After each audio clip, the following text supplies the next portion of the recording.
Posso dizer com absoluta certeza e autoridade, em nome do Senhor Jesus, nesta manhã.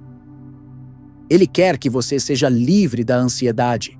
Ele deseja um povo livre, esperançoso, alegre, que descansa com confiança e paz.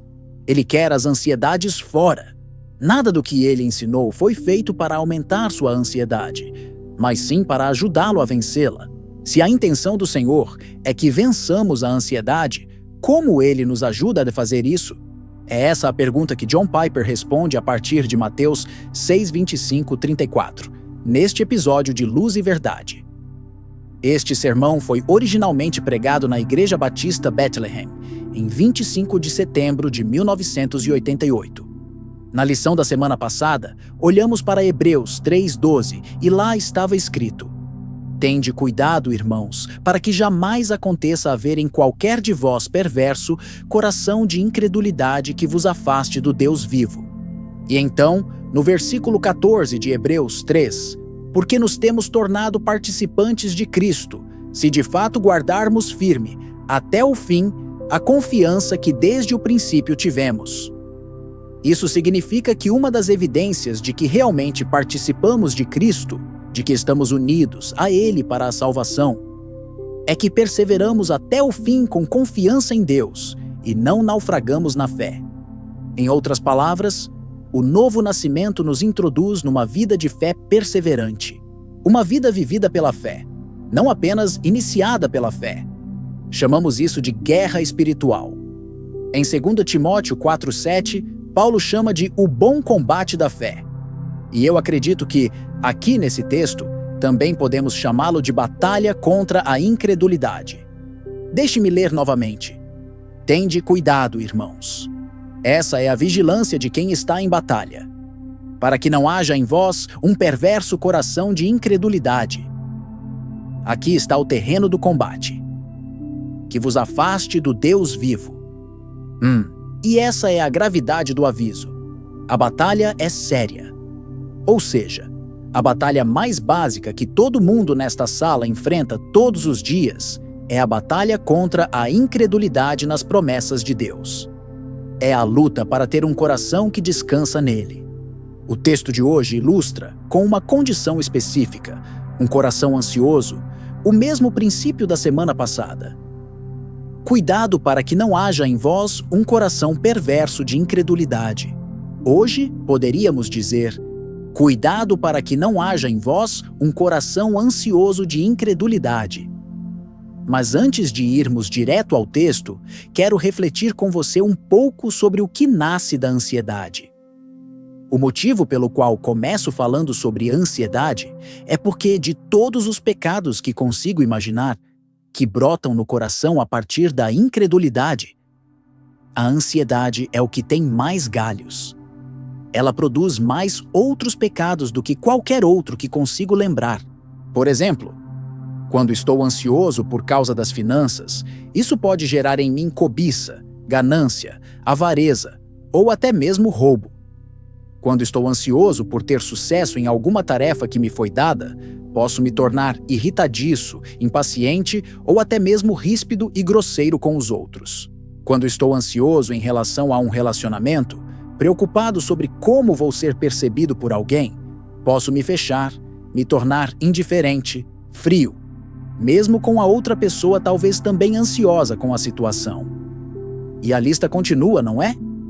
A ansiedade é como um tronco grosso que sobe da raiz da incredulidade e do qual brotam muitos galhos pecaminosos. Mas a pergunta que queremos responder nesta manhã é: qual é a raiz da ansiedade?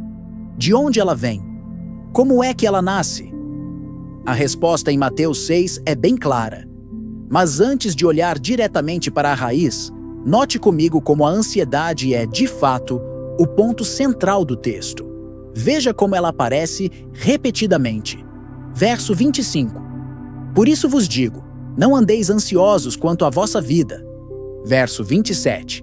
Qual de vós, por mais ansioso que esteja, pode acrescentar um côvado ao curso da sua vida? Verso 31. Portanto, não vos inquieteis. Verso 34.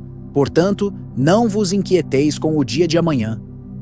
Então posso afirmar, com absoluta certeza e autoridade, em nome do Senhor Jesus: Ele quer que você seja livre da ansiedade. Ele quer um povo livre, esperançoso, alegre, que descansa confiante, em paz. Nada, absolutamente nada, do que Jesus ensinou foi feito para aumentar sua ansiedade. Tudo o que ele disse visa ajudá-lo a vencer a ansiedade. Então, qual é a raiz disso, segundo o texto? Verso 30. Ora, se Deus veste assim a erva do campo, que hoje existe e amanhã é lançada no forno, não vestirá muito mais a vós, homens de pequena fé? Ou, como diziam as versões antigas, ó vós de pouca fé, né? No original grego é uma palavra só, quase como se Jesus tivesse inventado oligopistoi, pequena fé. Ele está dizendo, pequena fé? Não ande ansioso. Ou seja, a raiz da grande ansiedade é a pequena fé. E o contrário também vale. À medida que a fé cresce, a ansiedade diminui. Elas se movem em direções opostas. Portanto, se você quer lutar contra essa ansiedade, lute contra a incredulidade nas promessas de Deus. A raiz da ansiedade é, no fim das contas, a desconfiança da palavra de Deus. Quando Hebreus diz: tenham cuidado para que não haja em vós um coração perverso de incredulidade. Jesus poderia muito bem dizer: tenham cuidado para que não haja em vós um coração ansioso de incredulidade. Agora, vamos dar um passo para trás e imaginar quais tipos de reações podem surgir nesse ponto do sermão. Eu consigo pensar em duas respostas desanimadoras ao que acabei de dizer. Deixe-me responder a elas. Resposta 1. Isso não é uma boa notícia. Na verdade, é bem desanimador descobrir que o que eu pensava ser apenas uma luta com minha tendência à melancolia ou ansiedade é, na verdade, algo muito mais profundo e perigoso. Minha incredulidade no Deus vivo. Isso parece uma má notícia. E eu concordo, e discordo ao mesmo tempo. Deixe-me ilustrar com uma história. Câncer. Suponha que você esteja sentindo dores no estômago há meses. Você já tentou de tudo, medicamentos, dietas, chás, e nada resolve. Aí, numa consulta de rotina, o médico descobre que você está com câncer no intestino delgado. Eles te contam. Você diz: isso é uma péssima notícia. E de fato é. Câncer é algo sério. Mas agora me permita fazer a pergunta de outro jeito. Você está feliz por eles terem descoberto a doença enquanto ainda há tempo de tratar? E você provavelmente diria: sim, estou feliz por terem encontrado e me contado, enquanto ainda é possível tratar. Pois então, veja só. Isso é ao mesmo tempo má notícia e boa notícia. Não porque o câncer seja bom, mas porque descobrir o verdadeiro problema, enquanto ainda pode ser tratado, é uma excelente notícia. E é assim que eu respondo à primeira preocupação. Sim, é desconfortável saber que sua ansiedade tem uma raiz mais profunda: incredulidade. Mas é uma boa notícia descobrir isso enquanto o médico dos médicos ainda está oferecendo o tratamento. Um livro inteiro, a Bíblia, foi escrito sobre esse câncer espiritual. Resposta 2. Olha, eu luto contra a ansiedade quase todo dia. E agora você está me dizendo que isso é incredulidade, que todo dia eu estou, de certa forma, não crendo em Deus. Então, como posso ter alguma certeza de que sou salvo, se a incredulidade ainda está tão presente assim em mim? Essa é uma preocupação honesta e profundamente pessoal. Mas aqui está a minha resposta: o carro de corrida. Imagine que você é um piloto de corrida. Você está competindo numa prova, talvez a Daytona 250 ou a Darlington 500. Você talvez nem saiba o que são essas corridas. Eu também mal sei. Mas você está no volante, focado na linha de chegada. De repente, um inimigo, que quer ver outro piloto vencendo, joga lama no seu para-brisa. Você perde a visão, perde o senso de direção e começa a se desequilibrar, tentando recuperar o controle. Você fica agitado, sem saber exatamente por onde seguir. Agora escute isso com atenção. A lama no para-brisa não é uma prova de que você não vai terminar a corrida. Ela também não é prova de que você está na pista errada. Na verdade, o inimigo provavelmente deixaria você correr tranquilo se soubesse que você está no caminho errado. O que a lama significa é simplesmente que você precisa ligar os limpadores de para-brisa. Você precisa apertar o botão do esguicho d'água, clarear sua visão, fazer alguma coisa, reagir. A vida cristã não é definida pelo fato de Satanás jogar lama em você. Ela é definida por como você responde quando isso acontece. O problema não é a ansiedade aparecer. O problema é não lutar contra ela. Então, se você me diz, pastor, eu acordo ansioso todo dia. Minha resposta não é, que horror. Minha resposta é, tudo bem, mas o que você está fazendo com isso? Você está ligando os limpadores? Ou está deixando a lama acumular e guiar o carro direto para o mato? O verdadeiro cristão sente ansiedade. Ele luta contra ela. Ele não a aceita como normal. Ele não entrega o volante a Satanás. Ele pega-te a espada da fé e batalha. Então, como é que se luta contra a incredulidade? Lembre-se, a ansiedade é como a lama no para-brisa. Ela cega sua visão do futuro que Deus prometeu. O que está em jogo é isso. Deus está comigo? Existe realmente um futuro de bem, alegria e esperança para mim? Isso é uma questão de fé nas promessas de Deus. Vamos ver como a Bíblia nos ensina a reagir.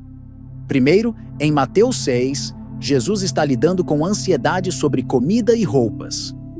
As necessidades básicas da vida.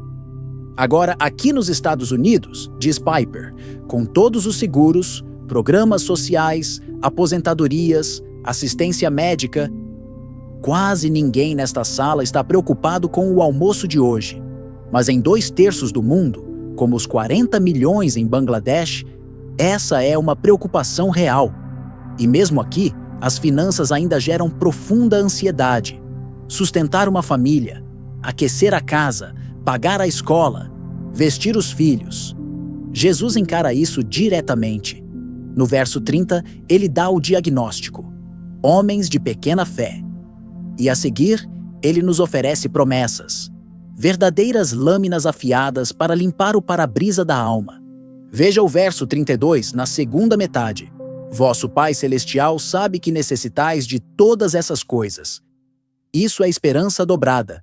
Primeiro, ele é Pai, um Deus relacional e amoroso. Segundo, ele sabe, nada escapa ao seu cuidado. E então, o verso 33. Buscai, pois, em primeiro lugar, o seu reino e a sua justiça, e todas estas coisas vos serão acrescentadas. Essa é uma promessa espetacular. Você crê nela? Você acredita que se buscar o reino de Deus em casa, no trabalho, no caminho, ele vai suprir cada necessidade sua, das mais práticas às mais espirituais? Jesus diz, sim, ele suprirá. A questão, mais uma vez, é fé. Paulo pegou esse mesmo ensino de Jesus e, em Filipenses 4, nos deu uma espécie de modelo espiritual de como usar limpador de para-brisa na prática. Você conhece esse texto? Filipenses 4:6. Não andeis ansiosos por coisa alguma, mas em tudo, pela oração e súplica, com ações de graças, apresentem seus pedidos a Deus. Veja, oração e súplica são o esguicho d'água. A palavra de Deus, promessa afiada, é a lâmina que raspa a lama do para-brisa. Depois, Filipenses 4:19. O meu Deus suprirá todas as vossas necessidades, segundo as suas riquezas na glória em Cristo Jesus. Isso é muita riqueza, muita promessa. Paulo está dizendo, ore, confie, use a lâmina da promessa. E então, veja o caminho à frente com clareza de novo. Deixe-me encerrar descrevendo como essa batalha contra a ansiedade se parece na minha própria vida. Quando fui para a Alemanha, já contei isso a vocês 4 ou 5 vezes nos últimos anos.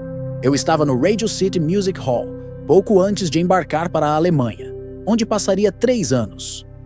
Meu pai me ligou, pois não podia estar lá pessoalmente. E a última coisa que ele me disse ao telefone foi: John. Provavelmente ele disse Johnny. Não se esqueça. Não temas, porque eu sou contigo. Não te assombres, porque eu sou o teu Deus. Eu te fortaleço e te ajudo, e te sustento com a destra da minha justiça. Isaías 41:10. Durante os anos na Alemanha, repeti esse texto para mim mesmo pelo menos 500 vezes. Toda vez que enfrentava um desafio novo, seja espiritual, financeiro, emocional, aquela promessa era minha espada. Quando fico ansioso com o ministério, às vezes me pergunto se tudo isso está valendo a pena, se está dando fruto. E quando esse tipo de ansiedade vem, ataco a incredulidade por trás dela com Isaías 55:11. Assim será a palavra que sair da minha boca. Ela não voltará para mim vazia, mas fará o que me apraz, e prosperará naquilo para que a enviei. Quando me sinto fraco, achando que não vou aguentar o dia, vou a 2 Coríntios 12:9 e me firmo com esta espada. A minha graça te basta, porque o poder se aperfeiçoa na fraqueza. E também volto a Deuteronômio 33:25. Como os teus dias, assim será a tua força. Quando tenho medo de ficar doente, seguro firme em Romanos 5:3-5. A tribulação produz perseverança, a perseverança caráter aprovado, e o caráter aprovado esperança, e a esperança não nos decepciona. Quando fico com medo da morte, me apoio em Romanos 14:7-9. Porque nenhum de nós vive para si mesmo, nem morre para si mesmo. Se vivemos, para o Senhor vivemos. Se morremos, para o Senhor morremos. Quer, pois, vivamos ou morramos, somos do Senhor. Pois foi para isto que Cristo morreu e ressuscitou, para ser Senhor tanto de mortos como de vivos. E quando temo naufragar na fé, quando me pergunto se algum pecado ainda pode tomar meu coração e me afastar de Deus, me firmo com Filipenses 1:6. Aquele que começou boa obra em vós há de completá-la até o dia de Cristo Jesus. E também com Hebreus 7:25. Por isso também pode salvar totalmente os que por ele se achegam a Deus, vivendo sempre para interceder por eles.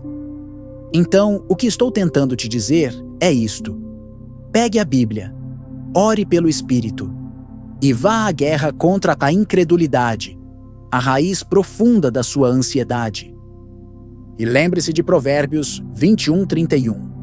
Prepara-se o cavalo para o dia da batalha, mas o Senhor é quem dá a vitória.